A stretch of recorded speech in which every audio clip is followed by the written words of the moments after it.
Okay, Rucker, moving on to the Southeast Division in the Eastern Conference. Orlando Magic. Can Paolo Orlando. I had to do it. Shout out magician, shout out all of my Magic faithful. Orlando Magic. I don't know. This might be an hour segment. What's your question? can Paolo take an MVP-esque leap? Yeah. Is he in it? Is he in the talks this year? Yeah. It'd be a big jump. It'd be a very big jump. And I'm okay. Can I rewind this and preface the question the right way? Is he in the educated talks or is he in the television Is he in the talks? why is no one talking about? It's like, Is he in the Hoopers MVP discussion or is he in the machines first take ESPN discussion? The real talk. The real talk, which is all we care about. Are hoop fans looking at each other that have great discussion and saying Paulo should be in MVP talks? And when I say MVP talks, I'm not talking about one or two. I'm saying top 10. Like, does he get like votes?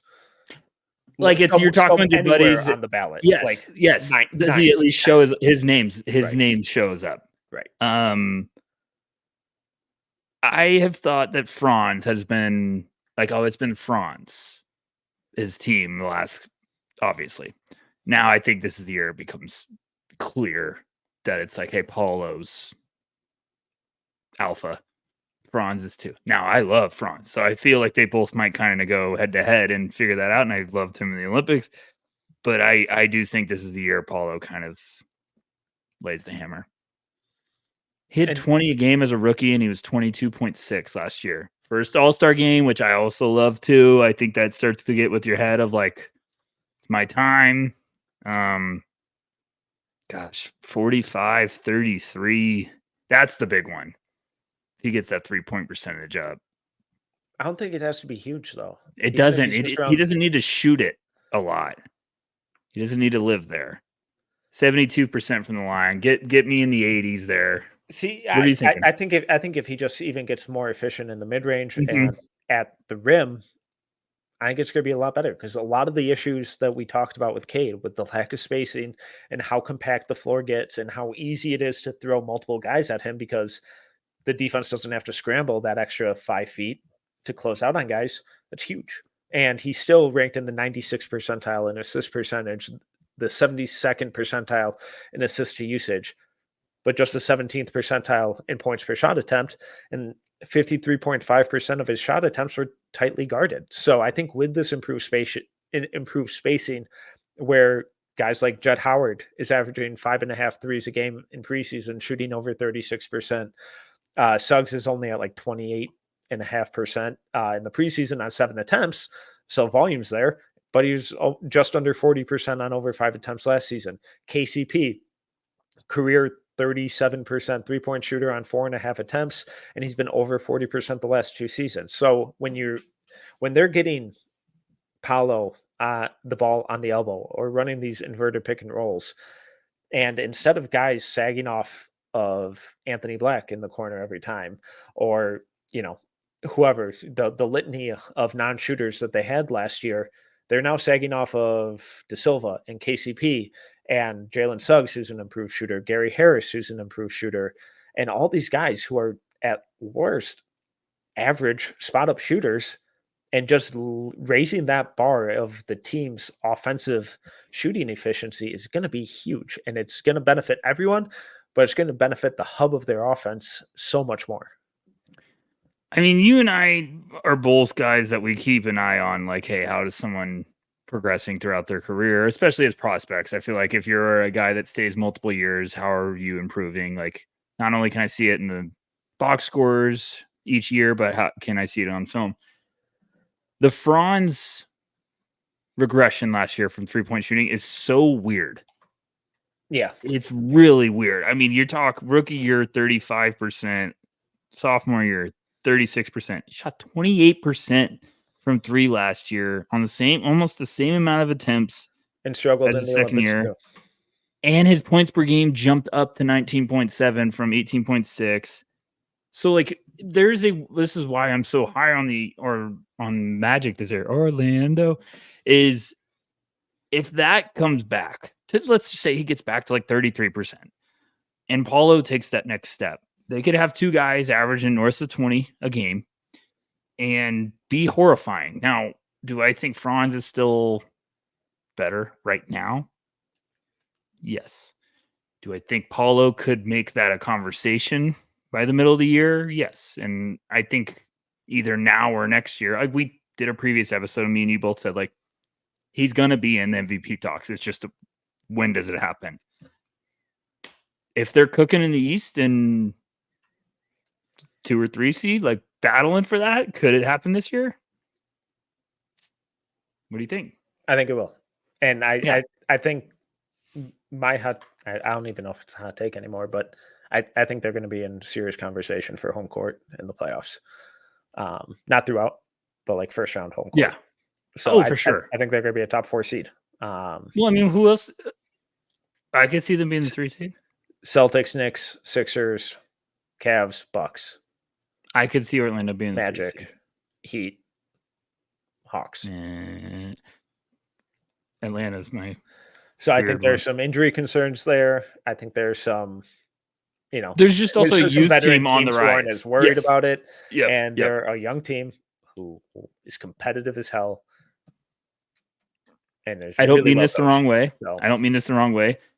They could be what the mindset of OKC last year. Yeah. I'm not saying it's going to be that result, but I'm saying it's the mindset of like we're on the rise. We're coming now, and I don't think they're going to have the year that OKC had last year, but they're cooking. They're really putting it together quickly. It's going to be a very fun team to watch this year. Completely agree. Okay, moving on to the Miami Heat. Is Bam Adebayo a shooter now? Why don't they let him just go crazy? I think a lot of it's been a confidence in a him thing too. But it doesn't seem like, hey, it's time. Mm-hmm. Like let's shift to the Bam era. He was awesome in the Olympics. Yeah.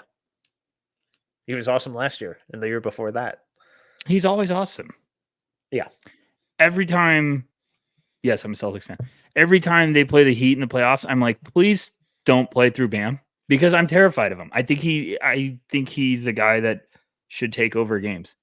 Like, I think he's just so skilled. And I think when he is in a groove in a game, I'm like, oh my gosh, if they just keep feeding him, he's going to feast. And then they play Bolster ball, which is brilliant. But then I was like, okay, then they got away from Bam when he was heating up. So I don't know. I think the shooting's real. I've always thought that they should be like doing way more with it. Yeah. So last year he was up to 36% from 3. Now, granted, only 39 attempts, so almost nothing in terms of sample size. We saw him start shooting and spreading the floor a little more selectively in the Olympics and in international play, and that allowed them to play that two big lineup with him and AD and run out some really devastatingly awesome defensive lineups with that because he was able to space the floor a little bit, combined with his DHO versatility, the pick and roll stuff, the decision making, the ball handling, the passing. And in the preseason, he's shooting 38.5% on 3.3 attempts per game. I don't think he has to be a volume shooter, but if he's in that 3 to 4 attempts a game and is throwing out a little more pick and pop stuff and just forcing defenders to even think about closing out on him, it opens up a ton of space for the rest of the offense for guys like, Hero and Duncan and Jimmy and Rozier attacking downhill and operating in the mid-range and getting to the rim and cutting to an unoccupied lane. And it also makes 2 big lineups with either Love or Ware a lot more realistic. So I think it's real. I want it to be real just from a basketball aesthetic standpoint. And I think if it is, I think he's going to take over that team very quickly. Yeah, it seems like writing's on the wall to hey, start shifting. I still love that they drafted Ware. I think it could open up some stuff for Bam. I would lean on Bam this year. I think it's a fun surge of confidence. It would be kind of a cool little passing of the torch of like, hey, it's time to lean on Bam. So I'm actually excited to watch them when they're not playing the Celtics. Well, a team that I haven't gotten the sense that a lot of people are excited to watch is the Atlanta Hawks. But are we sure the Hawks aren't good? I'm not sure. I've been watching them in preseason for obvious reasons, and I like a lot of the stuff that's going on. So I was the most excited to talk to you probably about Atlanta. I think they might be good. No, let's define good, because good is vague. Good means a lot of different things to a lot of different people. So when I say good, I mean play in 5, 6, 7 seed. Oh. If they go from first pick to 5 seed, I'm not kidding. That's 5 is aggressive, and a lot of things would have to go. Landry Field gets another extension. 5 is aggressive, but 6, 7, you could talk to me. 6, 7, 8, like within a couple games of avoiding the play-in. Well, like I'll go out and say this. Murray and Trey were a terrible fit together because it's kind of the same thing. And now you got Dyson Daniels next to that. Jalen looks great. Buffkin's a perfect, like, young off the bench guy. Ricochet looks like, oh, this is fantastic. It's so damn funny how quickly the international guys can look so confident with the NBA, because all of them are just like, this is great. And I'm like watching him play, and I'm like, this mother looks so confident on the court right now. Hey, remember when he shot like 39% on almost 300 attempts? And everyone said it was across like 70 games in a pro league, but it wasn't real. You know what, Metcalf? It's what time to be alive. It's not just the shot; it's how he's moving on the court. Like he just looks. The legs look bouncy, and everyone was like, "Oh, he didn't look that great." I was like, he's been playing basketball nonstop all year. Like he's just stopped this season. Like all these other guys rested a little bit. So, I mean, Jalen Johnson. I still hate the Capella Okongwu thing. Like, just make up your mind. Well, it doesn't help that Okongwu's hurt. Yeah, but Quinn Snyder, I've always think he'll get it going. I like this team.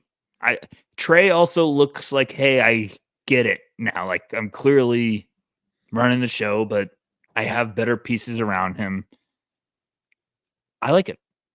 I really do. I mean, what are your thoughts?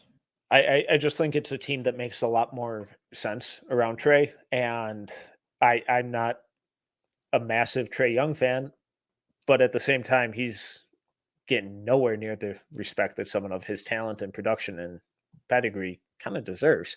And I just think the defensive structure around him, with guys like Dyson Daniels, Ricochet, Jalen Johnson, even Capella and Okongwu, for all their inconsistencies, they're still solid players, and I think they all make sense around Trey. I think it's a roster that just makes a lot of sense. And even last year, their offense was still 11th. Defense was 26th. I would imagine their defense to be a lot better than that. Quinn Snyder has never had a defense that was worse than 16th. In Utah, obviously Gobert covers up for a lot of that, but it's not like the perimeter defenders there were superstars. And I would be surprised if they were the 26th worst defense again next year. And even if the offense takes a little step back and they're more like 15th, but that defense jumps to 19. They have a fun team. Yeah, they do. I mean, I feel like people are talking about them like they're going to be like a bottom 6 team. And I don't think anything like that.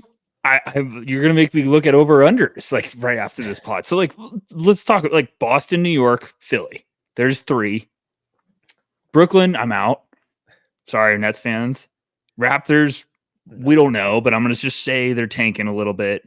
Milwaukee, there's 4. Cleveland, 5. Indiana, 6. Bulls, Pistons, pause. Magic, 7. And then you've got Wizards, Hornets, Hawks, Heat. they could be in the mix for sure for the playoffs. Now, everyone pump the brakes on writing this down, bookmarking, whatever you want to do. I'm just saying, if things went perfect, if Ricochet looks outstanding, if Dyson Daniels and Jalen Johnson are like, oh gosh, they're taking off, it could be great.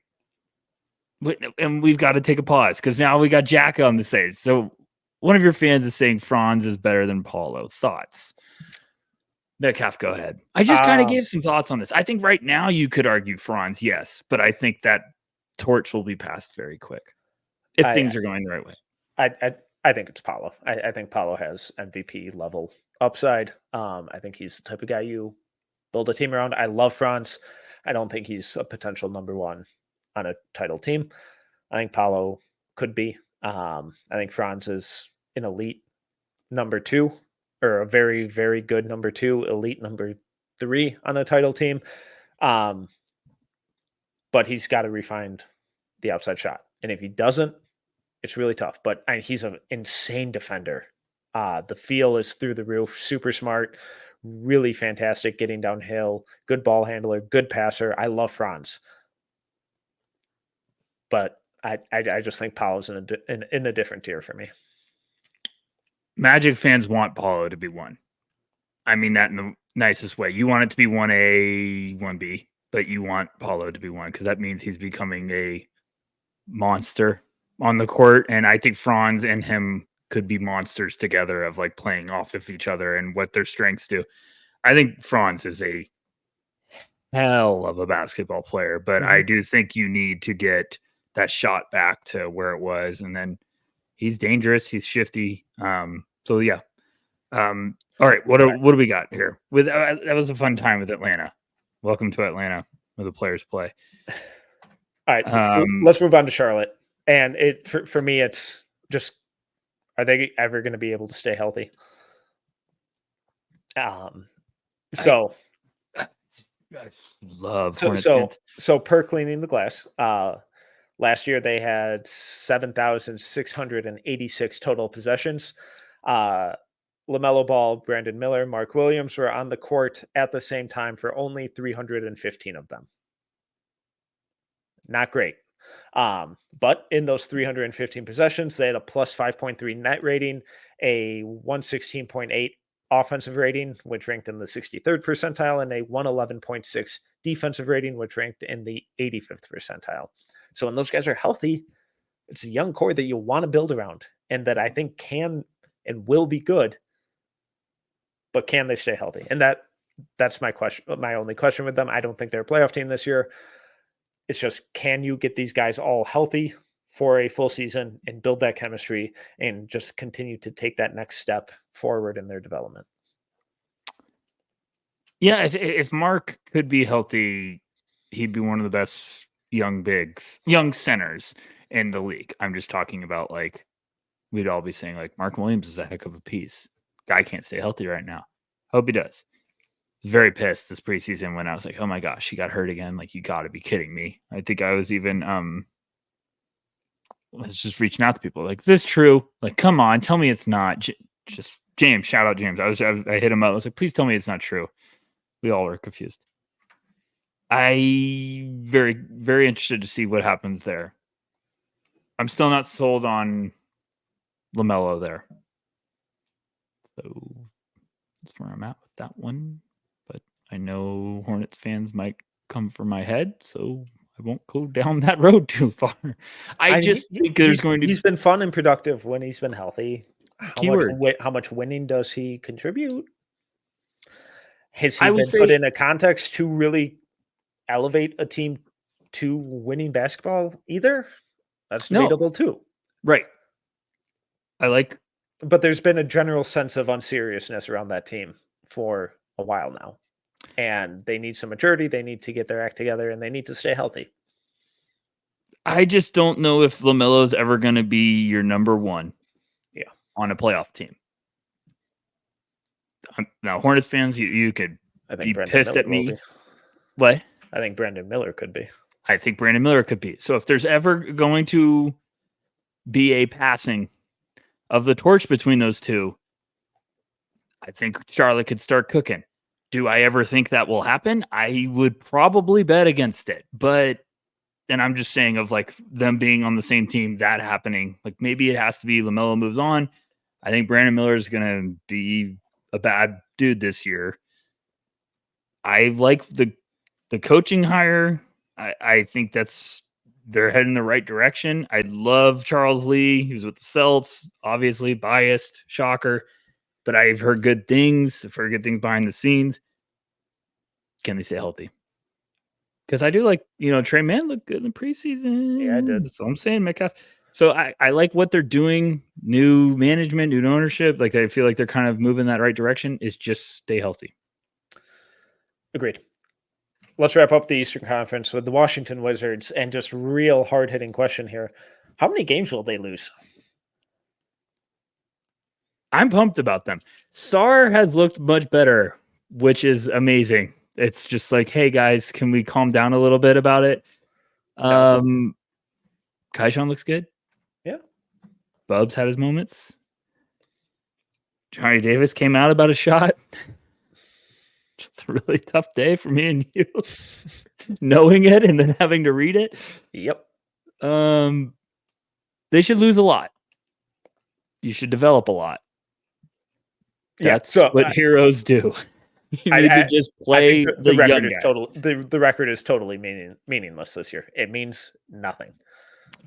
I would sell some assets at the deadline and try to get some young pieces and, Kispert. I'd probably try to see about if you could get something for that. I like Kispert, man. Is he expiring? He has a contract extension deadline coming up. Is he going to be an expiring? Because that should be a dump him for a first at the deadline to a team restricted free agent next year. He's at the end of his rookie contract. Yeah, that's a good move there.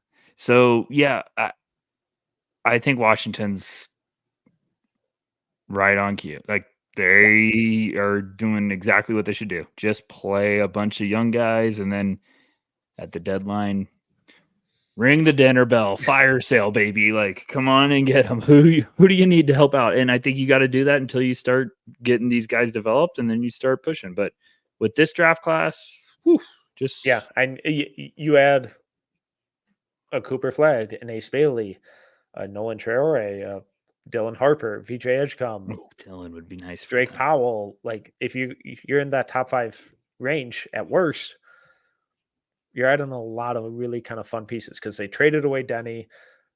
I don't think Kuzma's a long-term building block for them. No. But if you're able to add one of these really athletic, versatile wings, preferably for them, a Cooper Flagg, an Ace Bailey. Now you're adding that to Sar and Kaishan and Bub and Bilal. You're building something really, really, really fun. So, yeah, that's why it's Wizards. I mean, you get it. You get good habits, but don't win. You get one of those top 3 right now, and that list is going to get longer, but you just need to get up there. You just need to be at the dinner table, and you'll be getting better in a hurry. So, yeah, I'm right there with you. That was a quick one. Shout out Wizards fans. Love you. All right, we're going to wrap up part 1 of the pod here with the Eastern Conference. There will be a part 2 with the Western Conference as well, so make sure to go check that out. YouTube Live audience, we're just going to keep rolling through. Going to be a long one here. We'll try and cut up the videos for future watches by division as well. But he is Tyler Rucker. You can follow him at Tyler Rucker. Or at Tyler_Rucker, excuse me. I'm Tyler Metcalf. You can follow me at Team Metcalf 11. See you in part 2. Bye.